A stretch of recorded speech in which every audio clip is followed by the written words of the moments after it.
Hello everyone, thank you for tuning in. In today's video we will talk about an interview Quad had with Carlos King. Multiple things discussed, like the truth about her affair with a married man, a new side of Dr. Simone, and find out if Quad too misses Mariah. All that and more on the Kenya Williams channel.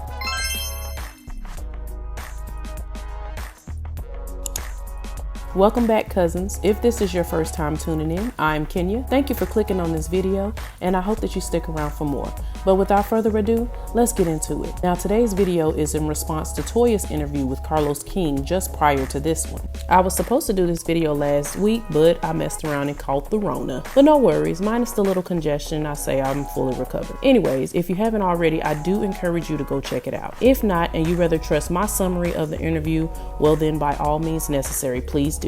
This interview with Quad is a direct response to Toya's previous interview with Carlos. For those of you unsure of what I'm talking about, go check out my last video, and you can also find the full video on Carlos's channel. These two women, of course, we know are a part of the Fab Five, and they have been feuding since the very first episode, so this is nothing new at all.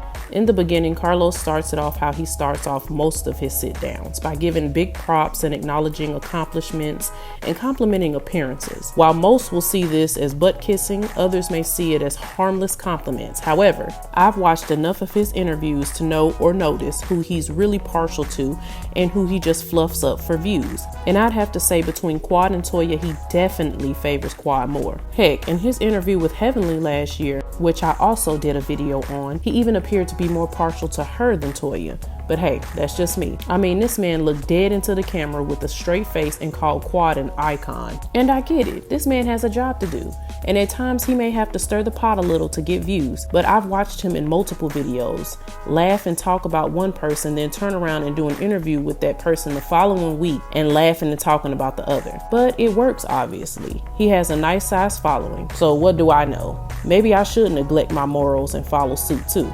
What y'all think? Nah, I can't do that. To each his own though. Anyways, moving on. We get to a part in the video where I realize that there's a thin line between being self-indulged and confident. Quad has definitely crossed that line, and I can see why most of you are not favorable of her. No matter how many questions you ask Miss Quad about someone else, she finds a way to bring it back around to herself for a bragging or boastful opportunity. When Carlos asked about her absence from season 8, she hinted that the money wasn't right, but after 2 months of filming, production basically came back crawling and begging her to come back, winning her over by offering her a larger amount of money. Now, I also remember Dr. Heavenly saying that she herself may have played a part in that too, by saying that the show was a little dry without both of them. But it was only 6 minutes into the video, and I could already tell it was about to be a long one, consisting of mostly Quad talking about herself. So at this point, I'm wishing Carlos luck. Not for his patience, but for good luck if he can get more than 2 words in. Fast forward 3 minutes later, after Carlos asked her the initial question, Quad is still talking about her importance on the show,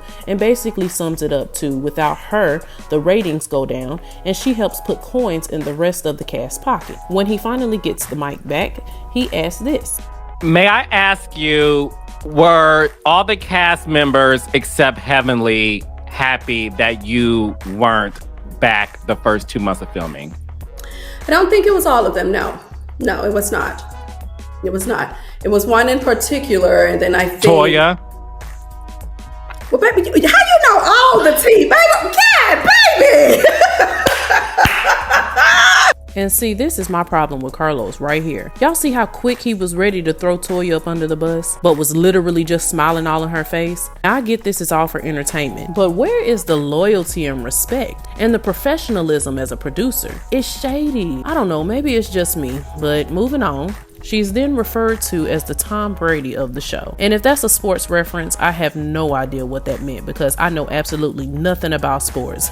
Maybe y'all can help me out in the comments on that one. The person yelling touchdown at the basketball game, yeah, that's me. But I'm pretty sure it was another moment of fluffing Quad's feathers. They then go on to talk about her supposed affair with the married man, the contractor specifically, at which she brings up the polygraph test from the reunion. Side note, I did a video on what supposedly happened with the contractor. contractor and how Quad is actually being sued, but it's not at all what you all think. Toya actually brought this up in her sit down with Carlos, but did not elaborate on it. But I have all that info for y'all. Go check out what really happened and why Quad is being sued. But do I think Quad has slept with any married men? No, I don't. That's not her vibe, or at least not through my eyes. She did state that it had been a whole thing since someone in the past had insinuated at one point, someone who is no longer on the show. It could be Lisa, could be Carrie, but my money's on Mariah because she also said that this person's whole family was in her wedding. Real quick, why do they all act afraid to say Mariah's name? They treat her like Lord Voldemort, he who shall not be named. Anyways, moving on, Carlos then says when it comes to Toya, people say that she's actually the one who's sleeping around. Carlos wants to know if Quad thinks that the rumor of her and her contractor were brought up as a deflection to take the heat off of Toya, and she says this. Well, listen, I think that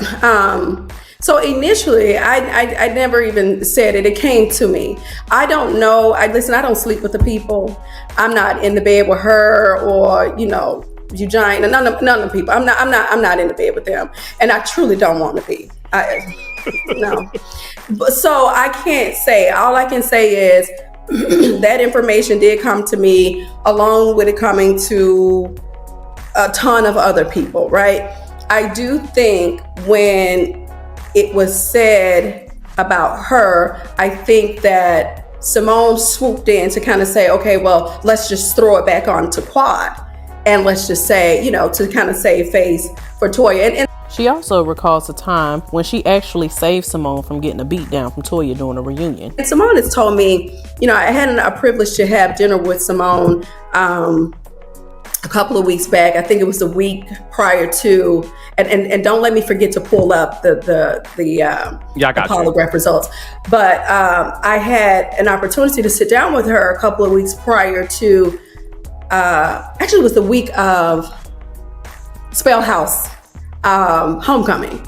And we had a great dinner and all of that. And, things have kind of been off between Simone and I for a number of years. Unbeknownst to me, I don't know what happened to us. And so for me, I came with an open heart, an open mind. And I said to her, I want you to take a moment and I really want you to think about this. I said, you don't have to answer in a haste. There's no rushing. We're here for a while. I want you to go all the way back over the 9 years that this show has been on air. I need you to go back. I need you to tell me exactly what have I done to you. And she looked at me square in the eyes and she said, you've not done anything to me. You didn't do anything to me, Quad. Nothing. And I said, wait a minute. I want you to really think back. Be sure of that. She says, no, I'm sure. You've not done anything to me, Quad. She says, I deliberately go up, and I'm paraphrasing her words, but ultimately she says, I go up against you because I don't want Toya to be mad at me. What? So I go up against you for that reason. I'm going to go against you for that reason. And she says, I have to protect my couch. Now, this is a couch that is set up in a space of the reunion.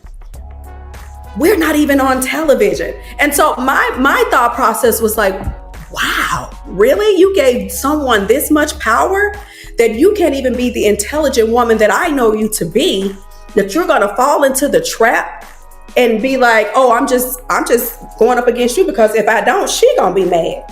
I'm like, what type of brainwash power is this? I'm confused. And it was very disappointing for me to hear that because I'm like, I'm not trying to break up you and Toya. I would never in my life try to break up Simone and Toya. In fact, I'm happy that they were able to get over their hurdle when Toya was trying to beat her ass back in the day, down to the reunion in New York. And I was the person there who was calming Toya down and speaking life into Toya. But okay, let's just forget I done that because people seem to think that I've never been for Toya, and that's not true.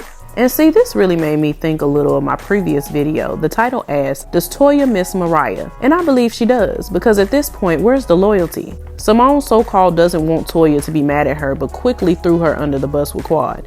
Instead of saying something like, hey, I'm really struggling in this friend group to remain mutual and I wish it wasn't this way.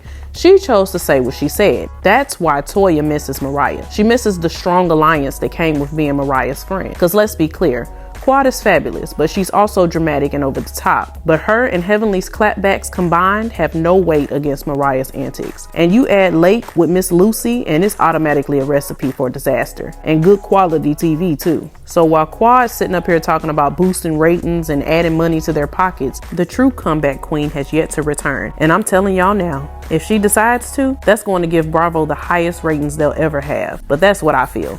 Toya needs that alliance. Quad really thinks too highly of herself and she should give credit where it's due. Without Mariah putting her on, she'd really be non-existent to the reality world. When asked about what she felt about not being a fan favorite, she said this. Well, I may be unlikable to a person who really can't stand my flair. Everybody doesn't like primetime Deion Sanders, but he has a flair, right? I am not for everyone, and they are truly entitled to their opinion. But don't expect me to dim my light so you can shine. You gotta step it up. You just gotta step your game up. I don't know if you need new light bulbs. I don't know what you need. But I'm most certainly not gonna dim my light to see to it that you shine. And this is so true. As the viewers, we can critique, but since I don't know her personally, I try not to judge, but instead just give my best opinion. No cyberbullying on this channel, because regardless of my views and being a fan of the show, I cannot honestly sit up here and say that if given the opportunity to meet Quad, I wouldn't just gag, honey. They then go on to discuss past rumors of Quad being a gold digger, and that being why she married Dr. Grid, and Carlos, kissing her butt like he's done the entire video, says he recalls a time with no cameras where Quad was truly domesticated and submissive to Dr. Gray. And that I don't doubt, but they both just had some communication issues and things that definitely should have been communicated before they decided to marry. Heck, them calling the wedding off days before the wedding due to that physical altercation where the police had to be called should have been their red flag. But they went on right ahead and got married anyway. She then basically says that she's the reason his current practice is flourishing the way that it is now. But after that, Carlos asks if she thinks the success as a woman may have drove a wedge between her and Dr. Greg. She says this. I will start with, first of all, saying I have never been a person who will just sit back and do absolutely nothing and use my looks and use my physique or whatever to garner things from men. For me, I despise that. Now, for the girls who are doing it, honey, do it, girl, do it. And I'm going to sit on the sideline and applaud you for doing what you do. But that's not my story. My father has always taught me to work extremely hard for what I want, to be able to sustain myself with or without a man. Because I remember him saying one day a man could just wake up and say, you know what, I don't want this anymore. And if you're solely dependent on that man and he says he doesn't want it anymore, then you're shit out of luck. It's a done deal for you. In regards to her dating an African that was brought up in a previous interview with Heavenly and Carlos, she said this. The girls are saying you're dating an African. Who am I? Are you Wakanda forever? What's T, sis? Baby, let me give it. The people say I'm dating an African. Honey, where he at? What do he look like? The people need to tell me so I can get on that same program. But I will tell you this, I am not dating an African, but I will be down to Portia and Simon's wedding, baby. It's God. When asked if when she meets a new man, will she bring him on Married to Medicine, she had to say this. This is the thing. I don't really agree with women, and we've seen this happen over and over again, where production puts so much pressure on these women to bring a man. It doesn't matter if he's this or that. I don't think that works. I think that often, if there's no chemistry there, it reads fake. I think we've seen where it has blown up in certain women's faces when they just go and pick a man out the bush, child, and be like, okay, come on the show. I don't agree with that. I think that for me, I need to know, what are your motives? What are your motives? And I need to have a personal connection with you. I need it to be real, and I just don't agree with just pulling anyone, off the shelf, say, okay, come on, be on this show because I got production down my throat and they're mad and I need to just bring somebody on the show. I don't think it reads well. I don't think it reads well at all. And I think it comes across fake. Finally, Carlos asked Quad, is there ever going to be a moment where her and Mariah can at least coexist on the show? You see, everyone keeps hitting at this, and let me tell you this, if Mariah receipts Huck waltzes back on this show, I would just gag and die. Y'all would need to come check on me, cause baby, yes. Please, Bravo Genies, do it for me. Anywho, this is what Quad had to say. Her and I were very good together. We were very good together. And we understood one another. You know, we could just easily, effortlessly just bounce off of each other. You see how me and you do? Yeah. You know how and I think her and I had the same thing. We were very much so in tune with one another, and we were good together. I will say that for sure. A very mature response, and that goes to show that with time, it heals all wounds. Not to say they'll get back on one accord, but I just loved her maturity in her response. Anywho, that pretty much concludes this interview. She did advertise her book and new seasonings as well. So if you all would like to check those out, I will try and find the links and place them down below in the description. I think I may try the seasoning myself. I'll let y'all know on what I think. But y'all already know I'm excited to know what y'all think about this interview. Now, we all know Quad is a bit much at times, and couple her with Dr. Heavenly and it's a full-blown mess. It's like they feed off each other. One thing I have noticed is that Quad is always playing the role as a supporting actress. She was sort of Mariah's henchman, then became Heavenly's, or is that just me? Also, do you all think Quad misses Mariah too? Her response was not at all what I expected, but I appreciated it. Do you all think that Toya and Quad will ever get over their hump? Is there any of you out there that actually likes Quad? I'm partial. I do think she's good for the show, but personally, she's a bit much for my taste. And finally, the most important question, do you all think Mariah is going to make a return in season 10? Please let me know in the comment section down below. After that, if you haven't already, please like and subscribe, hit the notification bell, and share if you care. But until next time, cousins, thank you and bye.